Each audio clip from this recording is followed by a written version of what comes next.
ठीक है, क्वेश्चन में देखते हैं, a student wants to use an electric heater and an electric bulb and an electric fan simultaneously, how should these gadgets be connected with the mains. ठीक है, तो ए part जो होगा, जैसा कि हमने पढ़ा था कि गैजेट्स को हमेशा घर के वायरिंग में हमेशा पैरेलल वायरिंग करते हैं, इसीलिए तो यहां पे क्या होगा, a student want use electric heater and simultaneously, how should these gadgets be connected with the mains। तो these gadgets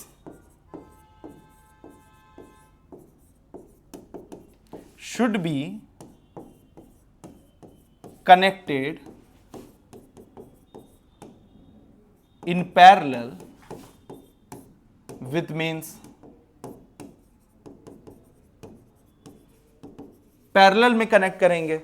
तो पहला रीजन क्या है, पहला ये है कि for each gadgets to work at its maximum capacity it should be connected in parallel so that the potential difference between each devices, each gadget should be maximum, that is 220 volt.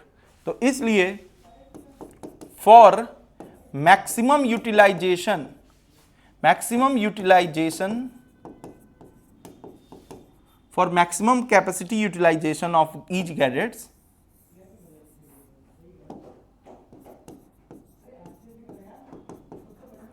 for maximum capacity utilization of each gadgets,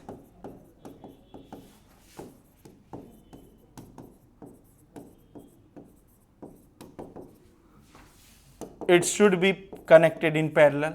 पहला reason है।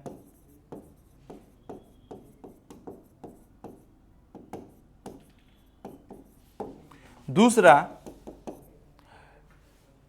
हर device को individual अपने अपने switch से अगर हमें control करना है तो उसके लिए भी पैरेलल में ही कनेक्शन करना पड़ेगा। For each device to be operated by its own switch, for each to be operated by its own switch independently, it should be connected in parallel। ठीक, थर्ड रीजन क्या होगा,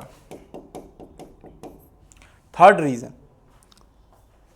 रीजन ये होगा कि तुम्हारा अगर एक डिवाइस खराब हो तो बाकी अदर डिवाइसेस काम करते रहें, इसके लिए भी हमें पैरेलल में लगाना जरूरी है।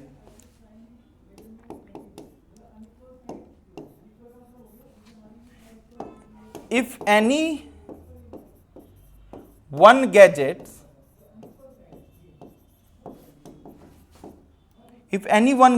Fails, then to make use of other two gadgets,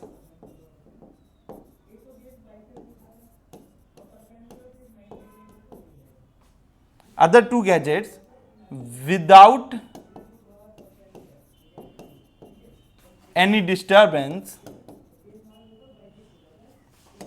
without any hindrance,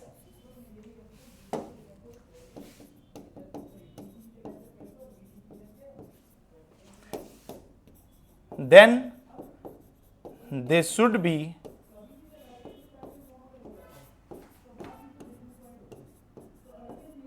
connected in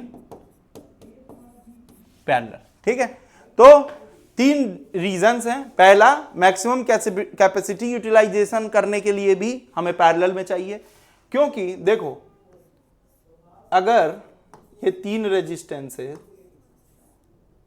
parallel में कनेक्टेड हैं तो वोल्टेज V तीनों में कॉमन होगा, 220 वोल्ट पे ही जो भी हमारे डिवाइसेस गैजेट्स बनते हैं वो बनते हैं कि 220 वोल्ट पे वो मैक्सिमम कैपेसिटी में अपने काम करेंगे। ठीक, अगर ये पैरेलल में ना हो के सीरीज में होते तो V1 plus V2 plus V3 220 volt के बराबर होता, तो ये इंडिविजुअली कम हो जाते, 220 वोल्ट से कम हो जाते, तो मैक्सिमम यूटिलाइजेशन हम नहीं कर पाते। तो ये पहला रीजन है। दूसरा क्या है, इंडिविजुअल स्विच से अगर वो काम कराना चाहते हो, अलग अलग स्विच का हम यूज करते हैं अपने घरों में, फैन के लिए अलग स्विच होता है, लाइट के लिए अलग स्विच होता है। तो इससे क्या होता है कि मान लो हमें फैन चलाना हो, लाइट बंद करनी हो, लाइट बंद रहे फैन चलाना हो, तो हम सिर्फ फैन का स्विच ऑन करते हैं। ये सब पॉसिबल तब हो पाता है अगर फैन और जो लाइट या बल्ब है वो हमारे पैरेलल में हो। अगर सीरीज में होंगे तो जब भी हम फैन चलाना चाहेंगे तो हमें लाइट भी जलाना पड़ेगा।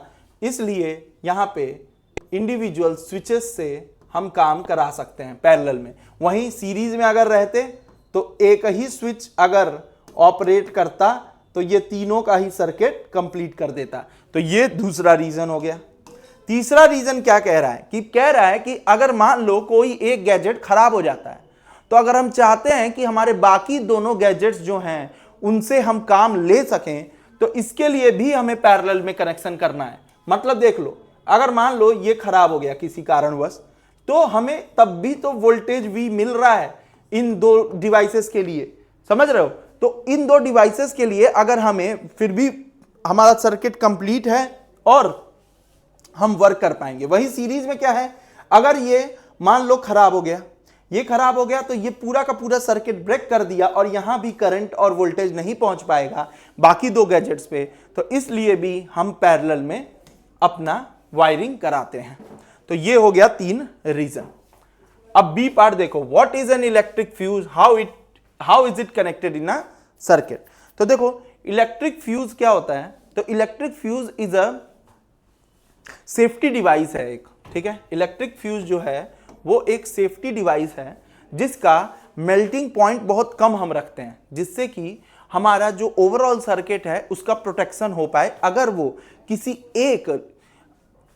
कोई एक मैक्सिमम वैल्यू करंट का है, अगर उससे ज्यादा करंट फ्लो किया इस इलेक्ट्रिक फ्यूज से, तो वो मेल्ट कर जाएगा और हमारा जो सर्किट है वो ब्रेक हो जाएगा, जिससे कि हमारी जो बाकी डिवाइसेस हैं उस एक्सेसिव करंट की वजह से उन जो बाकी डिवाइसेस या बाकी गैजेट्स थे वो इफेक्ट हो सकते थे, उसको ये प्रोटेक्ट कर लेता है इलेक्ट्रिक फ्यूज। तो electric fuse is a device which is a safety device which protect our other important gadgets from getting fail due to excessive electricity flow, और इसलिए इलेक्ट्रिक फ्यूज का हम लगाते हैं। तो ये सर्किट में कैसे कनेक्ट होगा, तो it is will be connected in series में। अभी हमने बताया सीरीज में अगर चीजें कनेक्ट है, एक भी फेल हुआ सर्किट ब्रेक करेगा और हमारे बाकी डिवाइसेस काम नहीं कर पाएंगे। यहां पे इसका क्या मतलब है कि प्रोटेक्शन हो पाएगा उन डिवाइसेस का। तो सीरीज में हम इलेक्ट्रिक फ्यूज को लगाएंगे, जिससे कि जब हम किसी भी शॉर्ट सर्किट की वजह से भी एक्सेसिव करंट फ्लो करने लगता है हमारे सर्किट में, तो जब एक्सेसिव करंट फ्लो करे, हमारा फ्यूज मेल्ट हो, हमारा सर्किट ब्रेक हो जाए, हमारे डिवाइसेस प्रोटेक्ट हो जाए। तो ये हो गया इलेक्ट्रिक फ्यूज का काम।